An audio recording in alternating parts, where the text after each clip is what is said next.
श्रीमद् भागवत गीता सार कथा। इस भागवत गीता सार कथा में सुख दुख का वर्णन किया गया है। इस भागवत गीता में मानव के लिए हर अच्छे और बुरे कर्मों का वर्णन दिया गया है। दोस्तों, आप सभी चैनल को सब्सक्राइब लाइक करते हैं, जिसमें आप लोगों को कुछ नहीं मिलता, पर इस चैनल पर जीने की राह और ज्ञान भरी बातें मिलती है। तो आपसे निवेदन है कि हमारे चैनल को आप सब सपोर्ट करें और हौसला दें कि हम आप लोगों के लिए अच्छा ज्ञान, अच्छी बातें और अच्छे राह पर चलने के लिए अच्छा ज्ञान आप सबके लिए पहुंचाता रहूं। भगवत गीता अध्याय 2 श्लोक 39। अशते विहिता सांख्य बुद्धिर्योगे त्विमा शृणु बुद्ध्या युक्तो यया पार्थ कर्म बंध प्रहास्यसि। अशते विहिता सांख्य बुद्धिर्योगे त्विमा शृणु बुद्ध्या युक्तो यया पार्थ कर्म बंध प्रहास्यसि।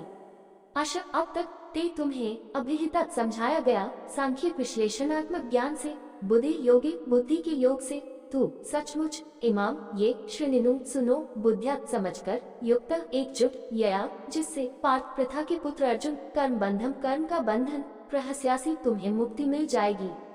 अशते विहिता सांख्य बुद्धिर योगित्व श्रेणु बुद्धिया युक्तो यया पार्थ कर्म बंध प्रहस्यसि। अनुवाद। अब तक मैंने आपको सांख्य योग या आत्मा की प्रकृति के संबंध में विश्लेषणात्मक ज्ञान समझाया है। अब सुनो हे पार्थ, मैं बुद्धि योग या बुद्धि के योग को कैसे प्रकट करता हूँ। जब आप ऐसी समझ से काम करेंगे तो कर्म बंधन से मुक्त हो जाएंगे।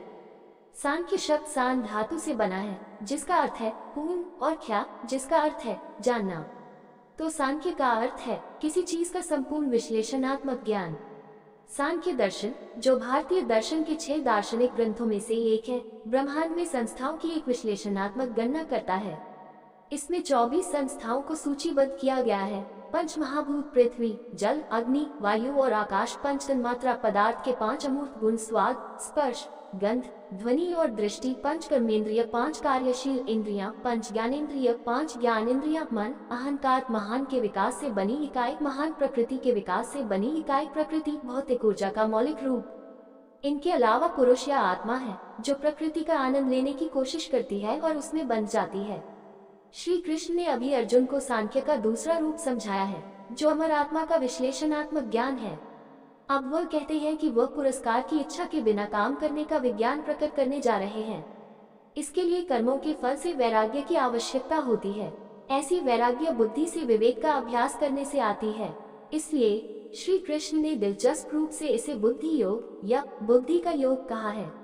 बाद के छंदों 2.41 और 2.44 में वह बताते हैं कि मन को वैराग्य की स्थिति में लाने में बुद्धि कैसे महत्वपूर्ण भूमिका निभाती है।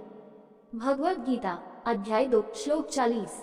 नियोभिक्रम नाशोस्ति प्रत्यायो न विद्यते स्वल्पम्प्यस्य धर्मस्य त्रायते मोटो भयात्। नेहाभिक्रम नाशोस्ति प्रत्यवायो न विद्यते स्वल्पमप्यस्य धर्मस्य त्रायते महतो भयात्। न नहीं इसमें अभिक्रम प्रयास नाशक हानि अस्ति है, प्रत्यवाय प्रतिकूल परिणाम न नहीं विद्यते है, सुअल्पम थोड़ा सा, अपि सम अस्य इसका, धर्मस्य व्यवसाय त्रायते बचाता है, महतः महान से, भयात खतरा। नेहाभिक्रम नशोस्ति प्रत्यवयो न विद्यते स्वल्पस्य धर्मस्य त्रायते महतो भयात। अनुवाद। चेतना की इस अवस्था में काम करने से कोई हानि या प्रतिकूल परिणाम नहीं होता है, और थोड़ा सा प्रयास भी व्यक्ति को बड़े खतरे से बचा लेता है। हमारे सामने सबसे बड़ा खतरा यह है कि अगले जन्म में हमें मानव योनि नहीं मिलेगी और इसके बजाय हम जीवन की निचली प्रजातियों जैसे पशु, पक्षी, पाताल आदि में चले जाएंगे। हम इस बात से संतुष्ट नहीं हो सकते कि मानव योनि मिलेगी हमारे लिए आरक्षित रहे, क्योंकि अगला जन्म हमारे कर्मों और इस जीवन में चेतना के स्तर से निर्धारित होगा। जीवन की 84 लाख प्रजातियां अस्तित्व में हैं। मनुष्य से नीचे की प्रजातियां पशु, पक्षी, मछलियां, कीड़े, पक्षी आदि के पास हम मनुष्यों की तरह विकसित बुद्धि नहीं है।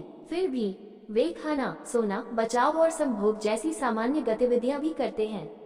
मनुष्य को ज्ञान की क्षमता एक उच्च उद्देश्य के लिए प्रदान की गई है, ताकि वे इसका उपयोग स्वयं को ऊपर उठाने के लिए कर सकें। यदि मनुष्य अपनी बुद्धि का उपयोग केवल खाने, सोने, संभोग करने और रक्षा करने की पशुवत गतिविधियों को करने के लिए करता है, तो यह मानव रूप का दुरुपयोग है। उदाहरण के लिए, यदि कोई भोजन को जीवन का प्राथमिक सुख बनाता है, तो ऐसे व्यक्ति के लिए सुअर का शरीर अधिक उपयुक्त हो जाता है, और इस प्रकार उस व्यक्ति को अगले जीवन में सुअर का शरीर प्राप्त होता है। यदि कोई व्यक्ति नींद को जीवन का लक्ष्य बनाता है, तो भगवान मानते हैं कि ध्रुवीय भालू का शरीर ऐसी गतिविधि के लिए अधिक उपयुक्त है और इसे सफल जीवन में आवंटित करता है। तो हमारे सामने बड़ा खतरा यह है कि अगले जन्म में हमें मनुष्य जन्म नहीं मिलेगा। वेद कहते हैं, एचेदा विदिदत सत्यमस्ति न चेदेहा विदिन्महति विनिष्टि, केनोपनिषद 2.5b35। हे मानव, मानव जन्म एक दुर्लभ अवसर है। यदि आप इसका उपयोग अपने लक्ष्य को प्राप्त करने के लिए नहीं करते हैं तो आपको बहुत बड़ा विनाश भुगतना पड़ेगा।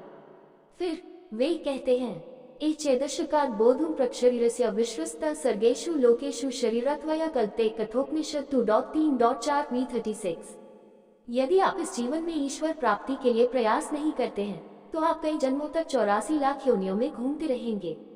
हालांकि एक बार जब हम आध्यात्मिक अभ्यास की यात्रा शुरू करते हैं तो भले ही हम इस जीवन में पद को पूरा नहीं करते हैं, भगवान देखते हैं कि ऐसा करने का हमारा इरादा मौजूद था, इसलिए वो हमें फिर से मानव जन्म प्रदान करते हैं ताकि हम वहीं से आगे बढ़ सके जहां हमने छोड़ा था। इस तरह हम बड़े खतरे को टाल देते हैं। साथ ही श्री कृष्ण कहते हैं कि इस मार्ग पर किए गए प्रयास से कभी कोई हानि नहीं होती। ऐसा इसलिए है क्योंकि वर्तमान जीवन में हम जो भी भौतिक संपत्ति जमा करते हैं उसे मृत्यु के समय पीछे छोड़ना पड़ता है। लेकिन अगर हम योग के मार्ग पर कोई आध्यात्मिक उन्नति करते हैं तो भगवान उसे संरक्षित करते हैं और हमें अगले जीवन में फल देते हैं, जिससे हम वहीं से शुरू कर पाते हैं जहां से हमने छोड़ा था। इस प्रकार अर्जुन को इसके लाभों के बारे में सूचित करने के बाद श्री कृष्ण अब उसे आसक्ति के बिना काम करने के विज्ञान के बारे में निर्देश देना शुरू करते हैं। नमस्कार मित्रों, आप सबका हमारे चैनल पर स्वागत है। दोस्तों, इस चैनल पर सारे वेदों का ज्ञान मिलेगा।